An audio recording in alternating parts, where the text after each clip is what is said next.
Hello guys! Welcome once again to Tess Ranyo's Cooking. For today, we're going to cook creamy beef with mushroom. So we're going to use beef sirloin. And then our all-purpose cream, mushroom in can, butter, oyster sauce, chopped garlic, chopped onions, chopped celery, black ground pepper, and cream of mushroom. So that's all the ingredients for our creamy beef with mushroom.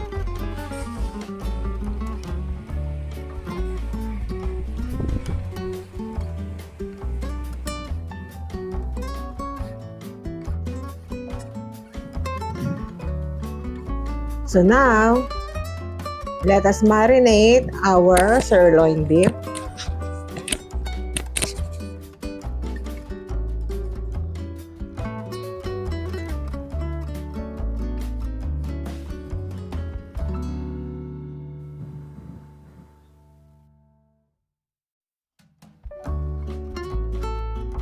Let us put our oyster sauce, around 3 tablespoonfuls of oyster sauce.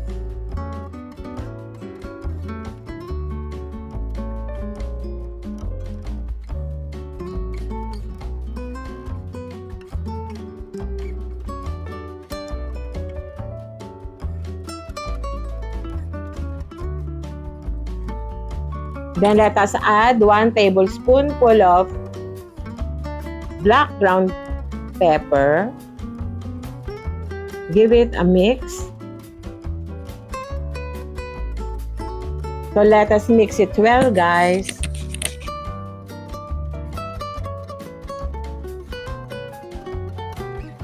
Let us mix it well to absorb the marinating ingredients we add.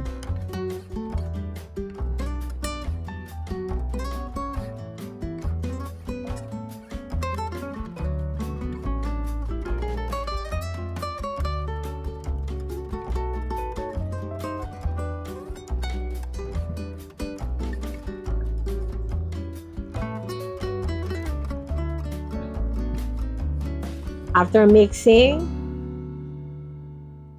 let us set aside for at least 30 minutes inside the fridge.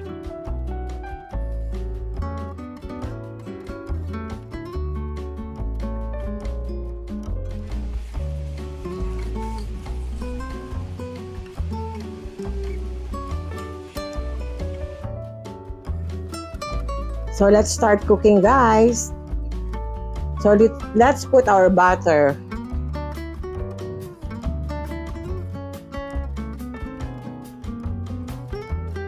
Let the butter melt.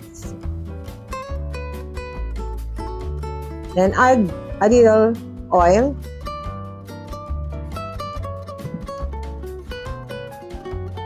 So let us put our chopped garlic.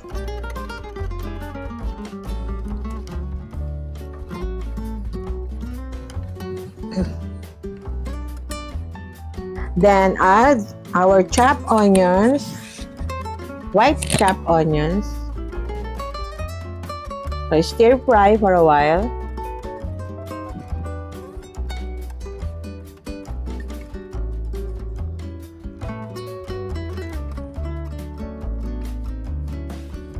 Be sure it's only golden brown.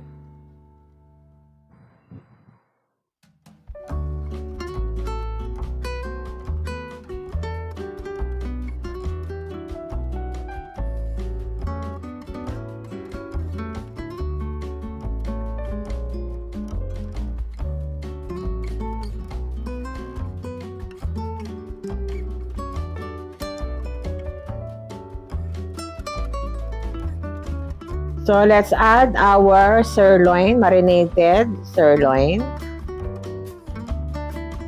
After setting aside it for 30 minutes in the fridge, So we are ready to cook our sirloin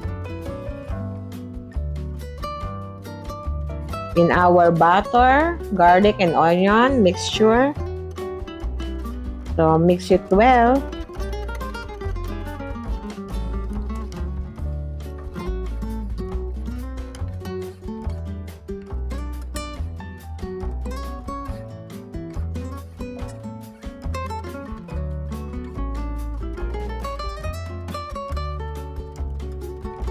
Gently stir fry our sirloin.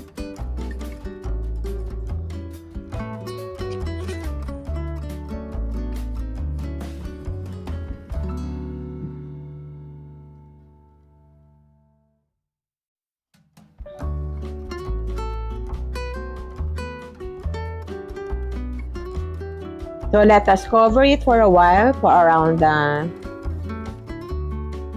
minutes. So after 10 minutes,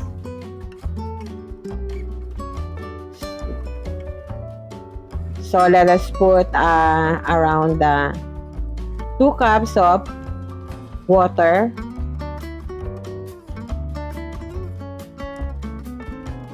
So let it boil for a couple of minutes until our sirloin becomes tender.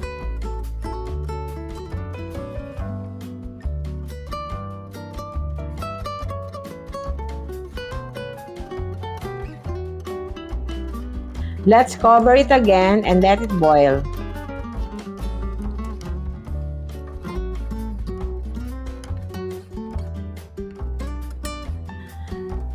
So after 10 minutes, let's check again our beef, if it's tender.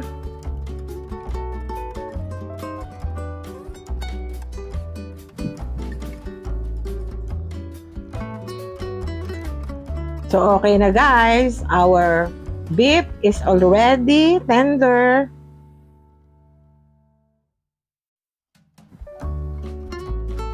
So let us put our cream of mushroom.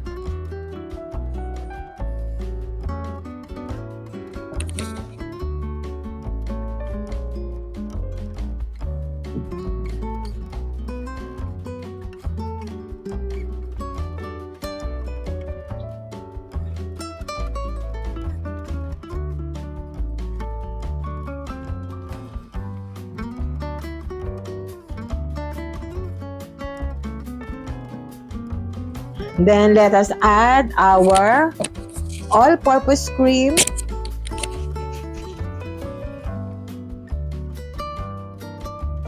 Give it a mix.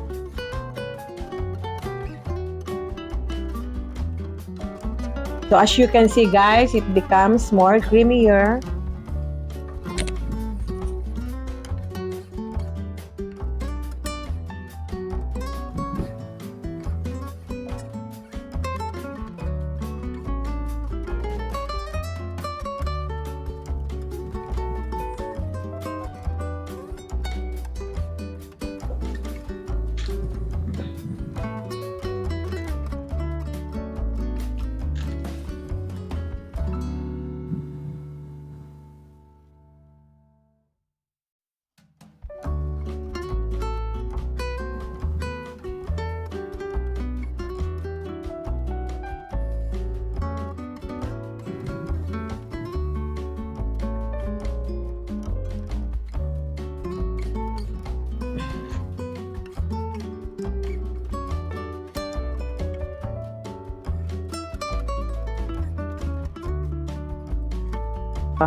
Let's add a little water.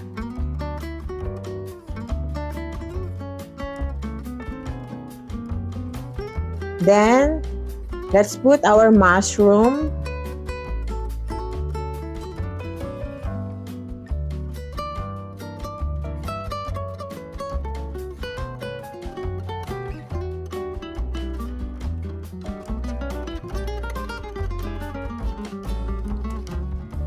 Then add 1 tablespoonful of ground black pepper.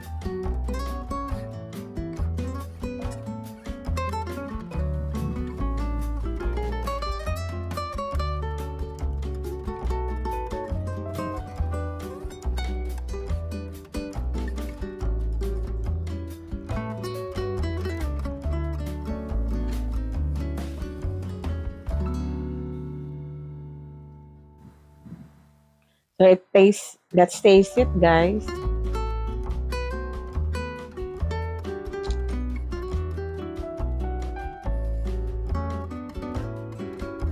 So it looks so delicious, guys.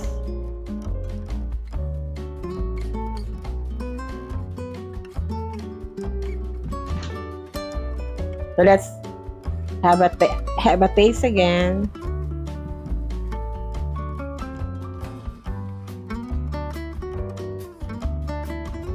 So guys, it's so delicious. You must try this recipe.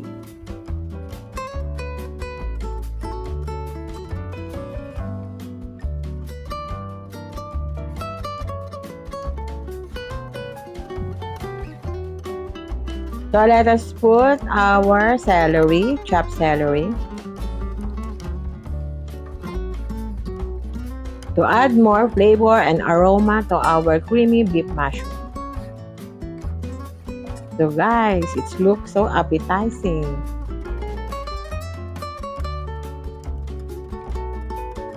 You must try this recipe, guys. I'm sure your family will love it.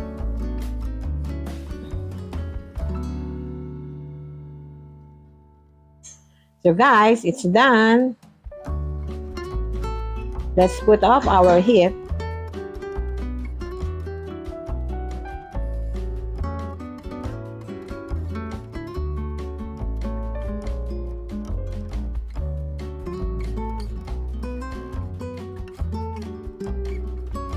We are now ready for our plating.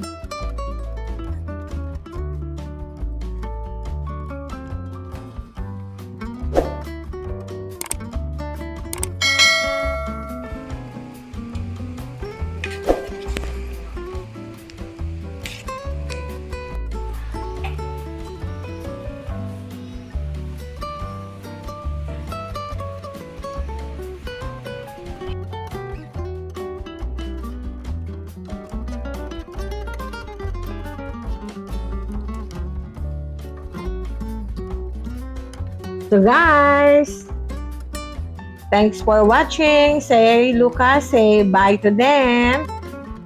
I hope you like, share, and subscribe to my channel. Bye!